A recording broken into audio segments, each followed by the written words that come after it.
Assalamualaikum warahmatullahi wabarakatuh.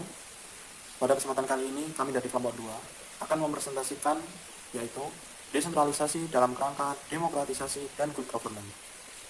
Saya Pras akan memulai presentasi kali ini. Sistem pemerintahan yang dianut oleh suatu negara merupakan hasil pemilihan dari masalah-masalah besar, great issue, yang dijumpai dalam proses politik, yakni apakah suatu negara akan memilih pemusatan kekuasaan, centralization, ataukah pembagian, lokal otonomi, kekuasaan.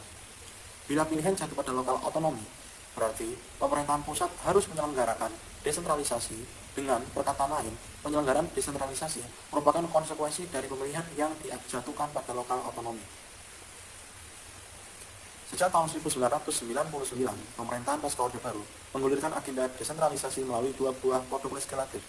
Dengan agenda tersebut, tidak berarti pemerintahan mulai menyelenggarakan desentralisasi melalui pencanangan kedua waktu hukum.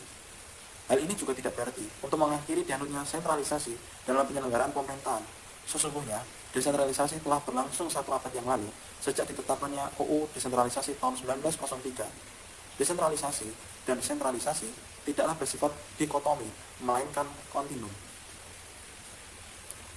Pada hakikatnya, agenda desentralisasi yang digulirkan merupakan reformasi administrasi publik atau reformasi pemerintahan daerah.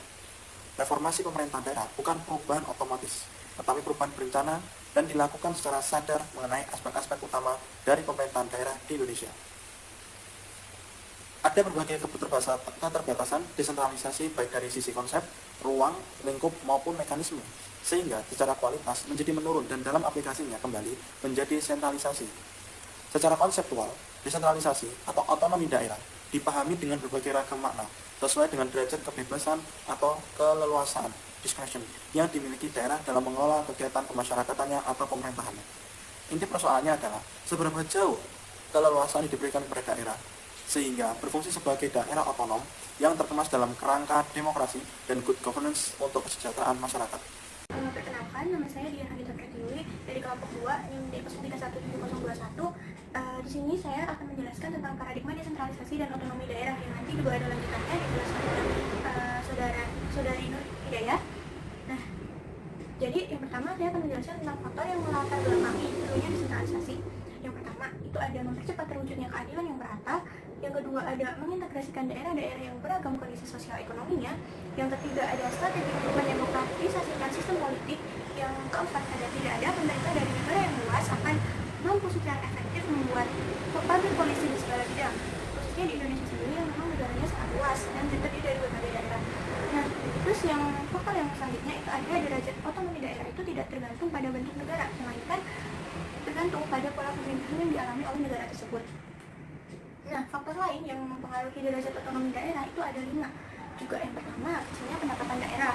Yang kedua, besarnya bantuan pusat. Terus yang selanjutnya, luasnya lingkup pengawasan dari pusat. Terus yang keempat, sistem pemungutan pendapatan. Dan yang terakhir ada kurang kuatnya pajak daerah. Nah, terus ada tokoh, yaitu Koswara yang menjelaskan tentang desentralisasi atau otonomi daerah ini. Yaitu menurut Koswara, penekanan dari otonomi daerah atau desentralisasi ini harus mempertimbangkan kriteria kepentingan lokal yang akan melahirkan cara pemerintahan yang desentralistik dan juga tetap mempertimbangkan kriteria kepentingan nasional yang tetap menjamin identitas dan keutuhan bangsa.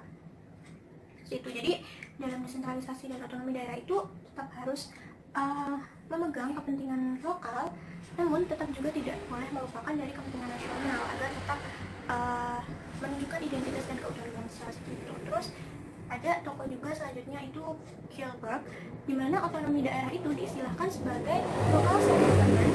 Local self-government bahwa dalam otonomi daerah itu terdapat three sets of however are generally perceived to be essential to it. Yang pertama ada liberty, ada juga liberty or autonomy, demokrasi or participation, and efficiency. Nah, penjelasannya yang pertama tuh bahwa otonomi sebagai bagian utama dari teori local self-government dimaknai sebagai adanya kebebasan masyarakat untuk membatasi ikut campurnya pemerintah, khususnya pemerintah pusat, untuk bertindak dalam pemecahan masalah bersama. Jadi mereka mempunyai kepentingan sendiri untuk mengatasi permasalahan mereka sendiri. Terus yang kedua ada partisipasi atau demokratis, berarti bahwa untuk memperkuat demokratisasi dalam masyarakat itu diperlukan adanya partisipasi aktif masyarakat itu sendiri, baik dijadikan sebagai tujuan atau dijadikan sebagai alat. Nah, yang ketiga itu ada efisiensi. Jadi efisiensi ini merupakan hasil dari terlaksananya tadi. Yang pertama ada local self-government, dan yang kedua itu ada partisipasi atau demokratis. Nah, terus ada tokoh yang ketiga yang juga menjelaskan tentang otonomi daerah, itu ada Wahab. Jadi menjelaskan bahwa sifat pemerintahan itu adalah intervensionis dalam pelayanan publik, dan Kingsley itu juga mensinyalir bahwa peran besar pemerintah itu sering kaku, inefisien, dan sering korup. Oleh sebab itu, otonomi daerah itu memberikan kebebasan kepada rakyat untuk menggali sendiri sumber daya, mempersiapkan dan merencanakan program yang sesuai juga dengan kebutuhan masyarakat, serta mampu mengelola tanpa adanya menunggu aturan dari pemerintah. Nah, terus menurut juga Henry Town, itu ada 4 hal dalam otonomi daerah. Yang pertama, itu adanya terbentuknya lembaga lokal yang representatif. Terus yang kedua, adanya sumber-sumber keuangan lokal yang memadai. Terus tanggung jawab administrasi pemerintah daerah. Dan juga yang keempat itu kebebasan untuk mengambil inisiatif. Jadi, menurut Henry Town itu ada 4 tadi yang harus ada dalam sebuah otonomi daerah. Nah, untuk materi selanjutnya nanti akan disampaikan oleh saudara Lydia. Terima kasih. Assalamualaikum warahmatullahi wabarakatuh. Saya Nur Hidayah. Kita akan melanjutkan materi mengenai paradigma desentralisasi dan otonomi daerah. Sebelumnya, tahukah kalian krisis multidimensi yang berkepanjangan itu bisa mengakibatkan dampak negatif, ya kan? Seperti keterpurukan dan segala macam. Tapi krisis multidimensi itu dapat membawa hikmah positif pula, seperti timbulnya ide dan pemikiran dasar yang menumbuhkan reformasi total di segala aspek kehidupan bernegara dan berbangsa. Nah, reformasi total ini fokus utamanya pada terciptanya masyarakat madani atau civil society dalam kehidupan pemerintahan, berbangsa, bernegara, dan bermasyarakat yang memiliki nilai-nilai good governance. Nilai-nilai good governance itu ada 3. Yang pertama, memunculkan nilai-nilai demokrasi dan sikap keterbukaan kejujuran.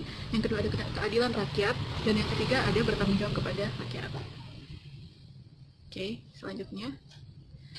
Nah, sebagai contoh itu ada perubahan Undang-Undang Nomor 22 Tahun 1999 dan Undang-Undang Nomor 25 Tahun 99 juga, yang digantikan dengan UU Nomor 34 Tahun 2004 dan 35 Tahun 2004. Tergolong perubahan yang radikal atau drastis yang menimbulkan konflik, krisis, dan guncangan.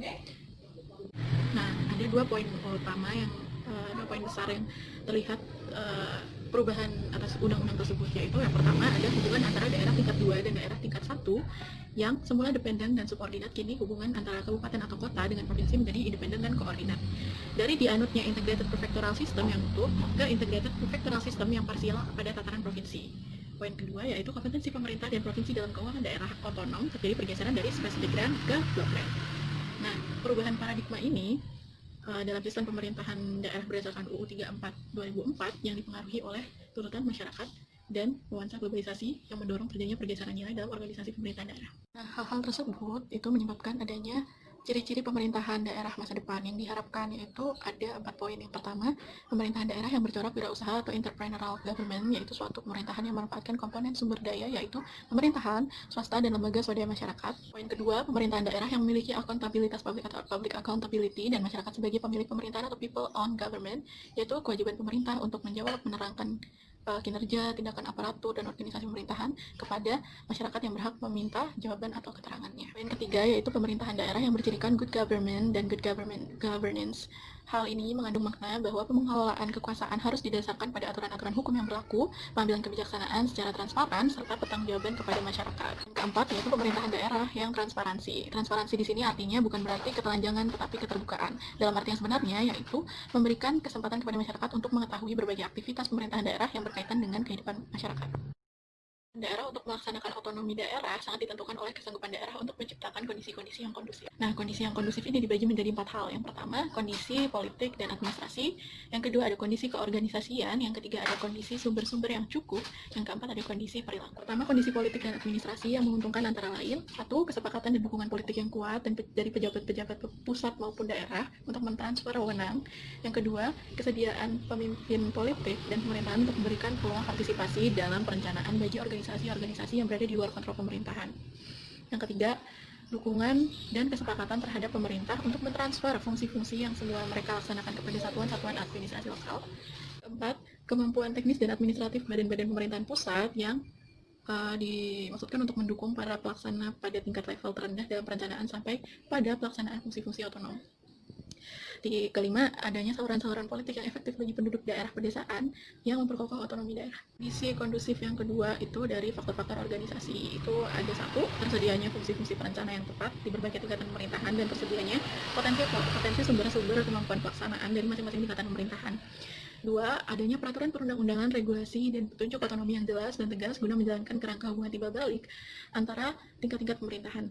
Yang ketiga, prosedur dan perencanaan dirumuskan dengan jelas dan tidak. Keempat, tersedianya hubungan komunikasi yang timbal balik antara satuan-satuan administrasi pemerintahan lokal. Kelima, tersedianya lembaga-lembaga penunjang yang mampu memberikan dukungan pada pemerintahan daerah. Selanjutnya ada kondisi sumber daya. Yang pertama, adanya penyerahan wewenang yang cukup kepada satuan-satuan administrasi atau pemerintah di daerah guna meningkatkan atau memperoleh sumber-sumber keuangan. Dua, tersedianya prasarana fisik dan hubungan transportasi serta komunikasi antara satuan-satuan administrasi di daerah.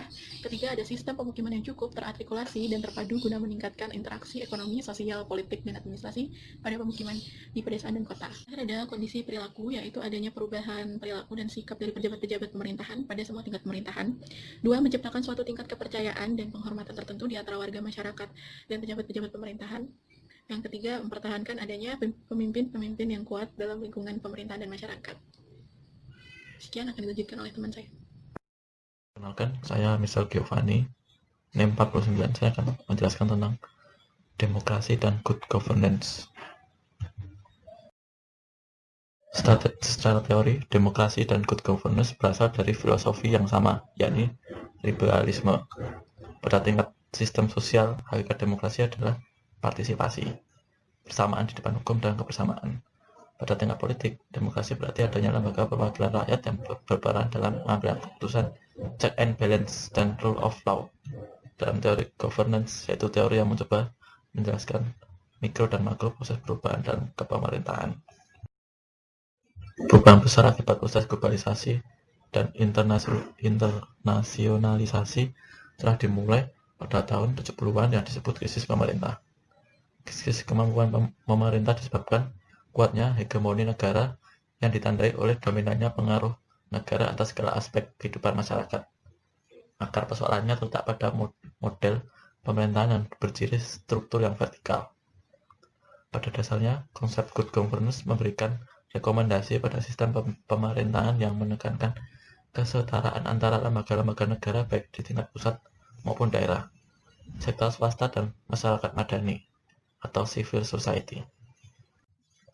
Good governance berdasar pandangan ini yang berarti suatu kesepakatan menyangkut peraturan negara yang diciptakan bersama oleh pemerintah, masyarakat, proses, dan lembaga-lembaga di mana warga dan kelompok masyarakat itu mengutarakan kepentingannya dengan menggunakan hak hukum, memenuhi kewajiban, dan menjembatani perbedaan di antara mereka. Dalam good governance, yang berperan tidak lagi pemerintah, melainkan warga, masyarakat, dan sektor swasta. Jadi, ada pengelolaan pemerintah, pengelolaan swasta, bahkan oleh organisasi masyarakat LSM. Sektor swasta menciptakan pekerjaan, kelompok masyarakat berpartisipasi dalam aktivitas sosial, ekonomi, dan politik dengan menjaga rule of the game dan rule of the ethics. Hubungan berdasarkan partnership, kemitraan. Penyelenggaraan pemerintahan daerah sesuai dengan Undang-Undang 34 tahun 2004 adalah menganut model demokrasi, yaitu menuntut partisipasi dan kemandirian masyarakat daerah dalam penyelenggaraan pemerintahan daerah yang berhak mengatur urusan pemerintahan yang bersifat lokalitas. Tuntutan pemenuhan kebutuhan masyarakat tentang penyelenggaraan pemerintah daerah yang bersih, berwibawa, dan bebas dari KKN malah dicemari oleh perilaku yang tercela sektor publik maupun swasta. Untuk itu perlu menerapkan prinsip DERS dalam bentuk privatisasi. Dengan kata lain, privatisasi merupakan salah satu alternatif untuk meningkatkan kinerja pemerintah daerah agar lebih efektif dan efisien. Oleh sebab itu, organisasi publik perlu memangkas berbagai institusi yang tidak efisien, mulai dari tingkat pusat sampai ke tingkat daerah. Sektor privat memiliki peluang yang besar dalam memberikan jasa pelayanan publik. Presentasi dari kami, kiranya ada salah mohon minta maaf. Terima kasih.